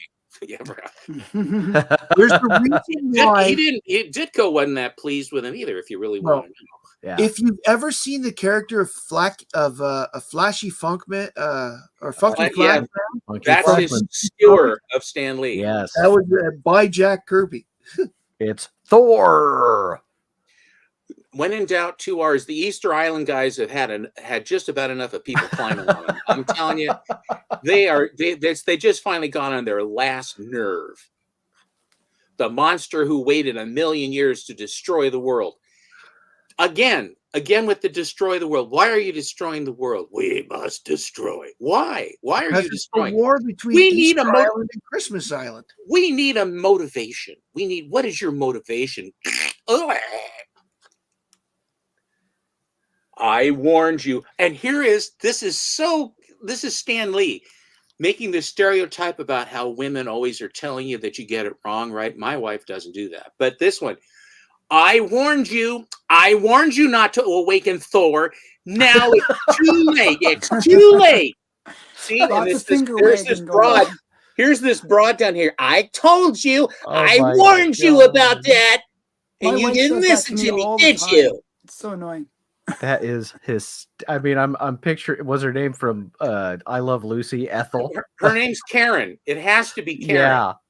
I told you, Stanley, not to awaken that thing, and you did it. And you didn't listen to me again. Vivian Vance, Bill Frawley was, Fred Mertz, right? Yeah. And Fred Mertz, and he said that and about the series, he was a vaudevillian. He was in a lot of movies. William, he was in Anyway, he said that basically hugging Vivian Vance was like basically hugging a sack full of doorknobs. And she used to say that that it was like kissing an ashtray. Kissing an ashtray. And the other thing was that Lucy required that she gain weight so that Lucy could look better. So Vivian Vance, before she was on I Love Lucy, was a Abraham Lincoln. Oh. But then but Lucy said, look, Ethel, if you're going to be with me, you're going to have to gain a little weight because it's my show. She said, all right. Wow. Rambo. His very name made mankind tremble. And then we have a Nike rocket from 1960 coming in to get them. The Nike rockets that they see, guys, you don't remember any of this stuff. The space race, when I grew up, I was around for the first of all as they launched the chimp into space, and they had the film of the chimp inside sort of looking around and hitting switches and stuff, which was very cool. And then they had the Mercury capsules, the 7, with the very first guy that went into space was Alan Shepard. He went up into orbit, then came right back down. Gus Grissom went up in the second one, and then he screwed the pooch with when he came back down, and he was in Liberty Bell 7, and then Friendship 7 was when John Glenn orbited the Earth 3 times, and then the heat shield that he had was basically coming off the bottom of the capsule as he was coming down, and if it had taken any longer, he would have been incinerated. I mean, that's how dangerous it was back then. And then the rest of them, all the rest of the guys that went up. But the story is that Alan Shepard, when Walter Cronkite would always cover this on CBS, where they'd be down in Cape Canaveral in this incredible Atlas rocket about to take off into the skies. What will happen to mankind will change. And we were, and the Russians were ahead of us on this. And Sputnik scared the hell out of everybody and everything.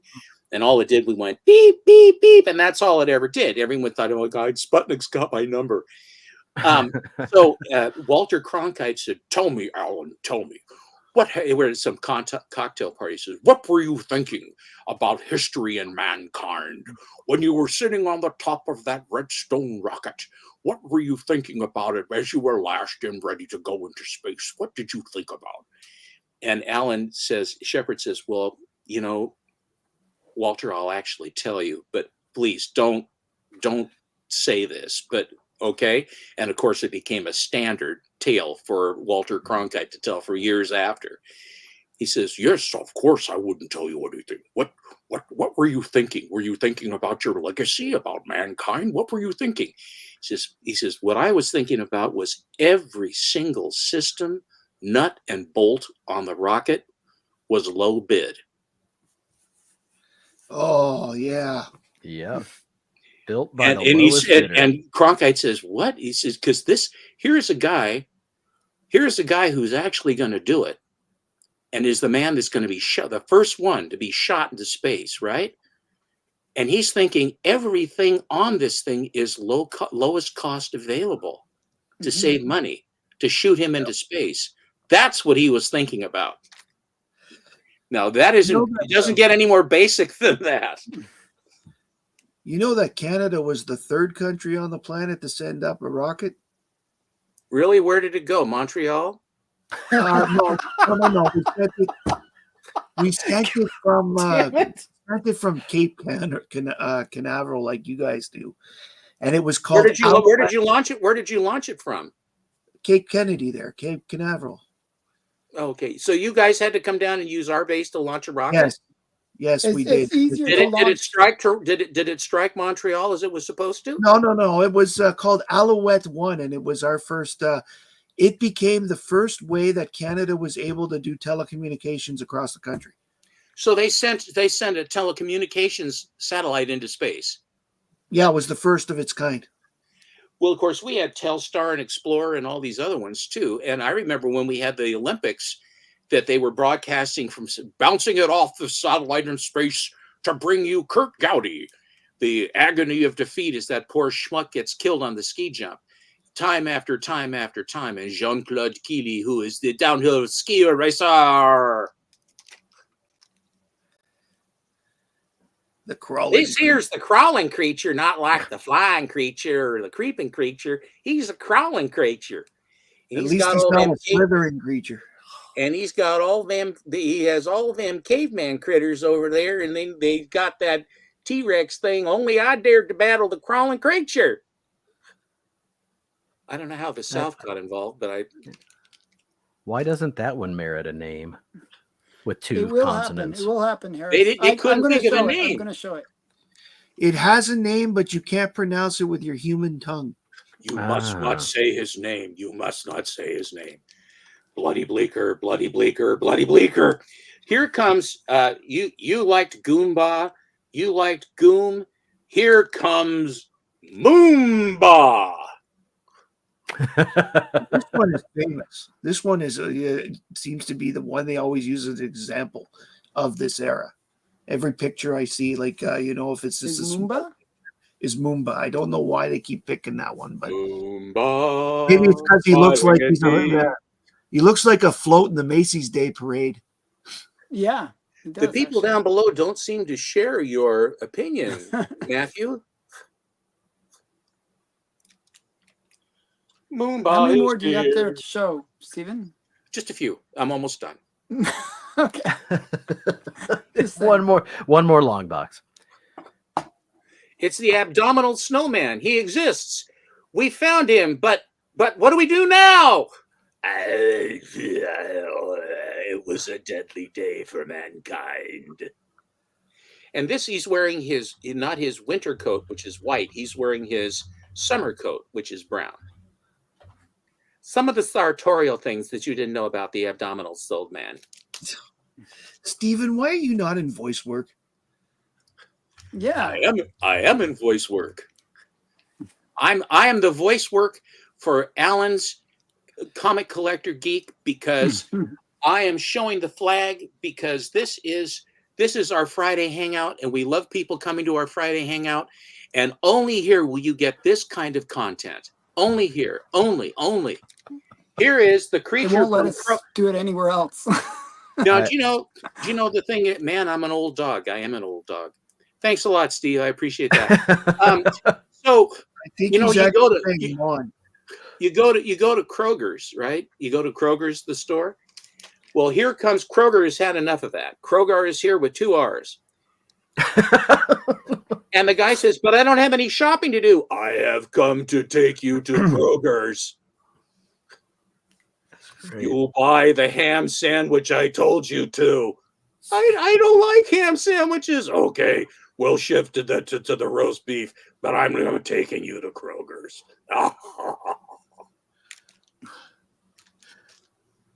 Ladies and gentlemen, girls and boys of all ages, we bring you the Gorilla Man. I like these transformation covers. It's awesome. That is cool. They really could have workshopped the name a little more. From start to finish, this is the whole spine-tingling tale exactly as it happened. Doesn't that feel like that moment in Star Trek First Contact where he goes, I am a Klingon?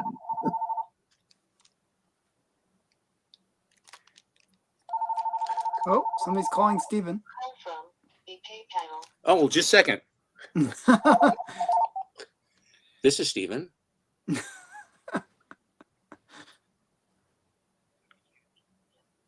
It's the spam? It's the Gorilla Man. Gorilla Man is calling. I think Kroger is pissed. What can I do for made you? Fun of him. Yeah, right. My bride has the phone. You know, I love it when they call. Hey, I answer the phone. Hello? And they say, hey, hello, Susan. I am calling to talk to you today. I said, do I sound like Susan? Thank you, Susan. Now, I to help. This is a wild one. Look at this. All the huddled masses when the space beasts attack. Look at all the saucers and stuff in the back, and they're all dropping down on them. Dropping all these monster people. I mean, is that Kirby?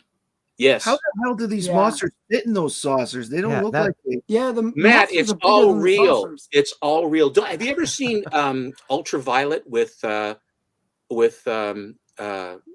Jovovich? Yep, I saw it. She has things where she has swords, like all it is the handle, and then because it's in a null space, and she pull the thing out of her arm, and there's this long sword because it's a null space, and that's how she carries all these weapons. It's really cool. So they just probably that's what they did for that. So they're circular TARDISes. Got it. Yeah, it's sort of like Doctor Who. Yeah. Inside these pulse-pounding pages, you will learn, if you dare, the mummy's secret. The mummy's secret is he's really a daddy. The mummy's secret is he has to get to the dry cleaner. Alan, you keep that story on the mummy in the movies. Okay, so he's got one hand in the sling, right? He has one hand in the sling, and he's rotting, and he can walk at a half a mile an hour, right? Very dangerous. And he's shuffling half a mile an hour. Yet he can run down people and crush them. How does that happen? Well, okay, glad you went with me on that. Two more.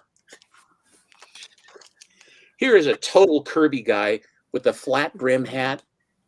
He's good. Always with a hand on the chin going, right.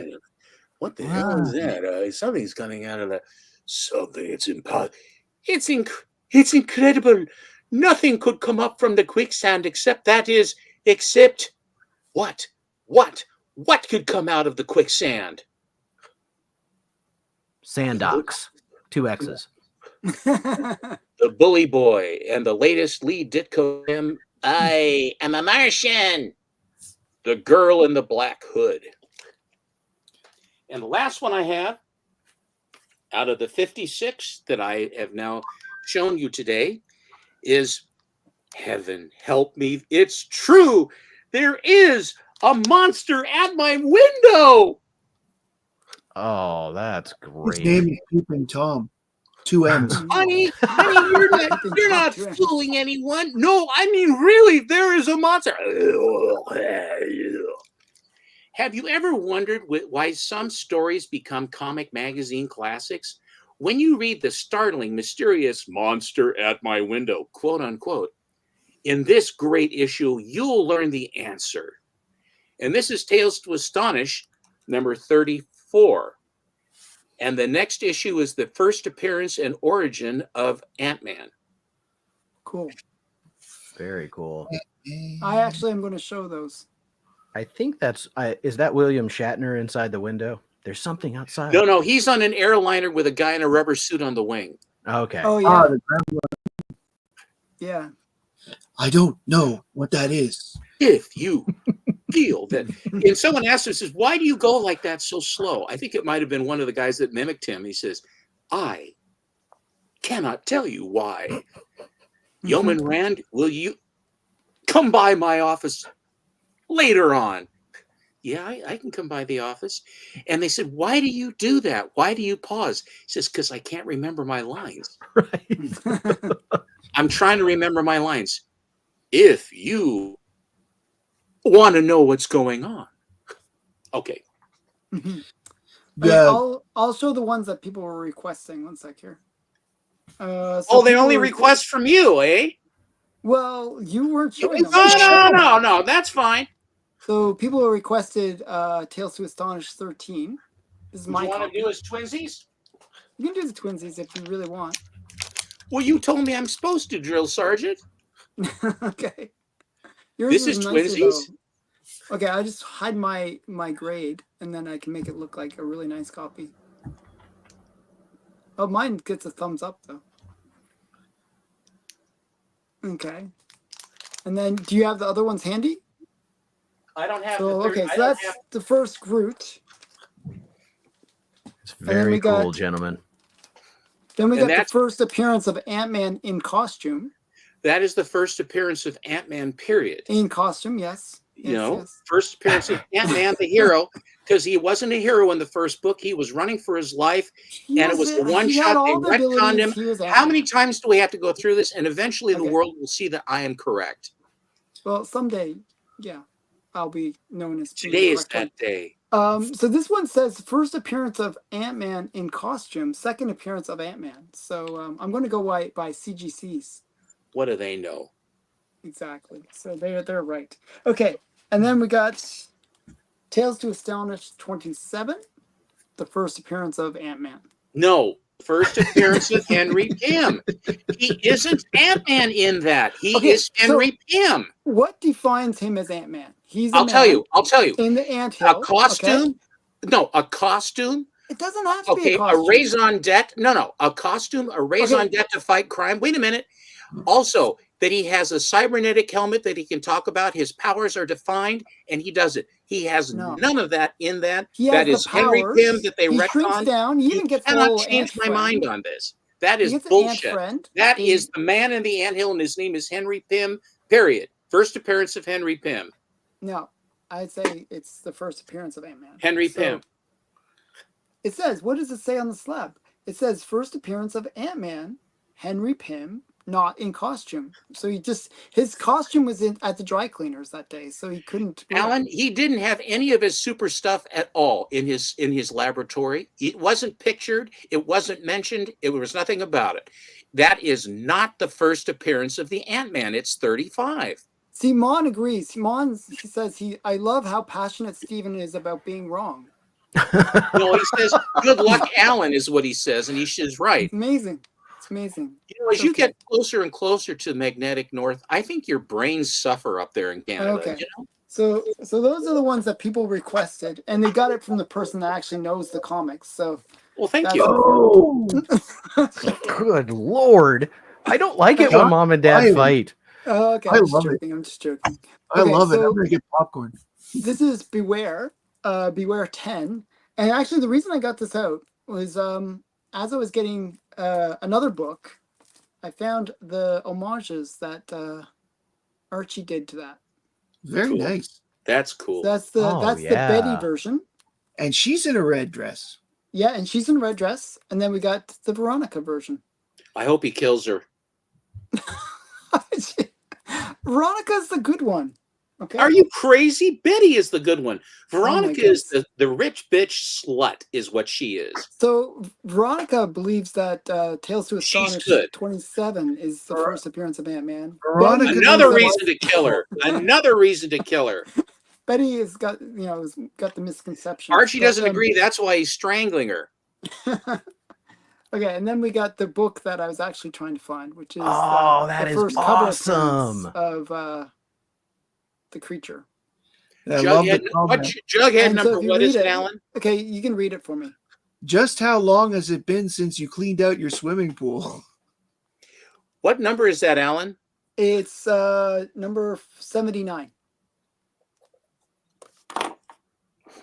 And those are actually, I had some other books. Do you really want me to show the other books too, or only if you feel like you want to? I'm worried about myself, but okay. It's your show, bro. Well, then call it. I'll just show a couple. These are Golden Age. I just had these handy, so. Oh, that is wild. The first overall appearance was in Mad Magazine. It's the one with the ice cube on it. I think it's from 1960.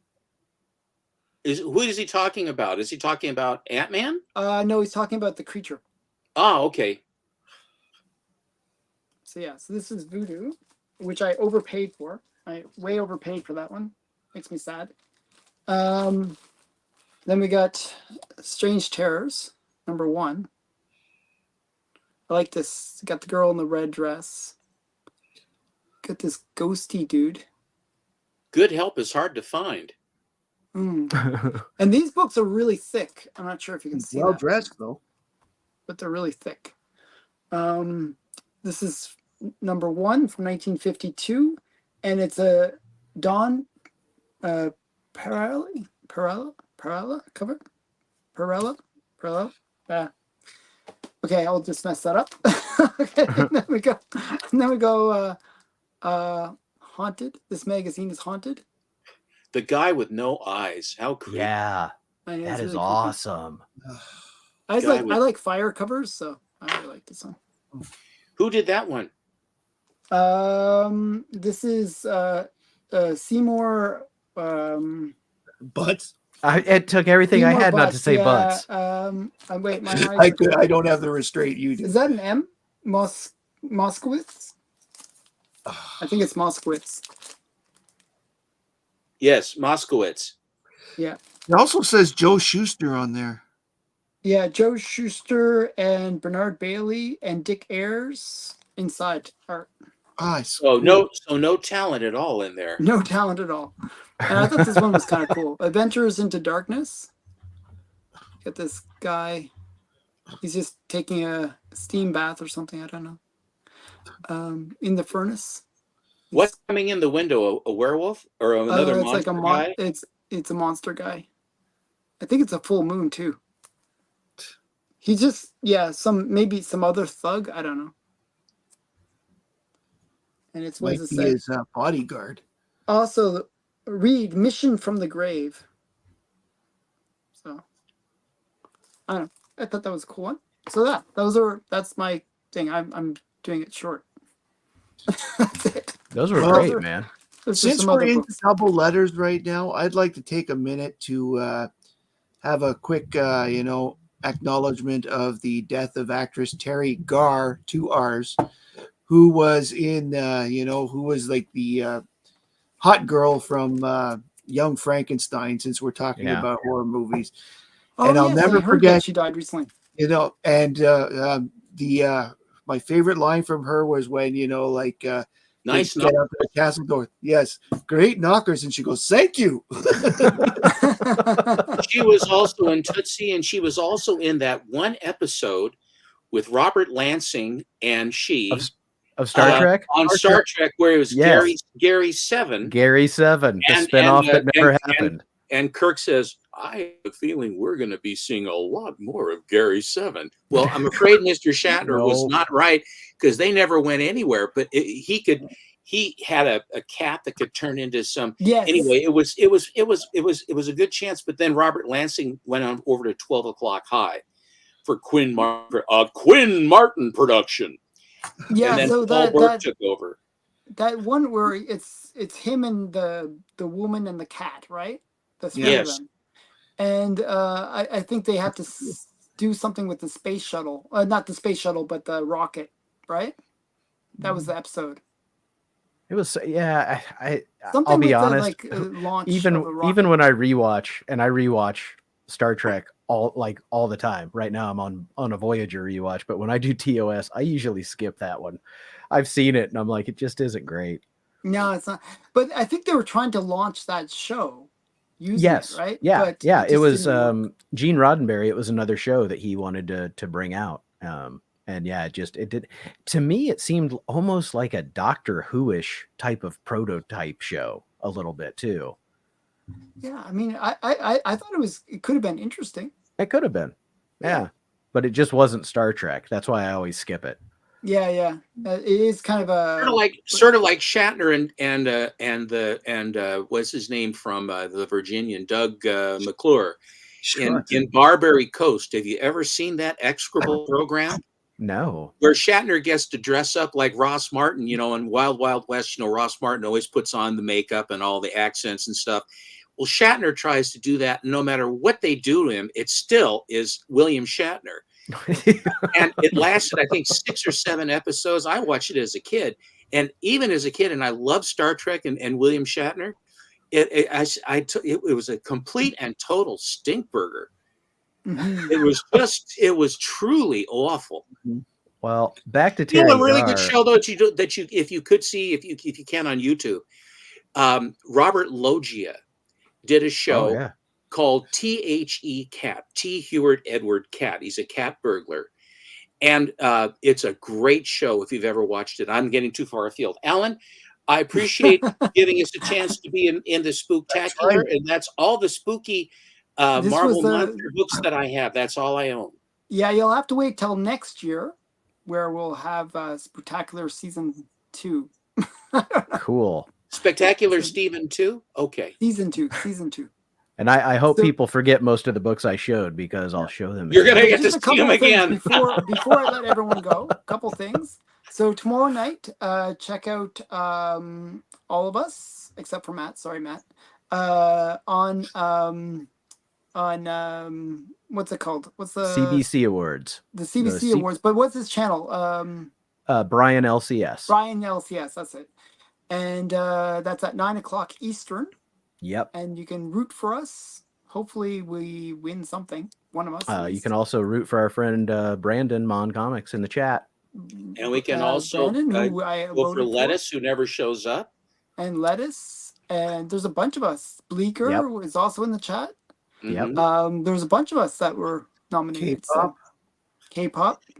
Yes, we all have to go. Everybody go watch The Hunt in 1.5 hours. I have it on a secret probation secret that there are going to be some wild shenanigans on The Hunt tonight.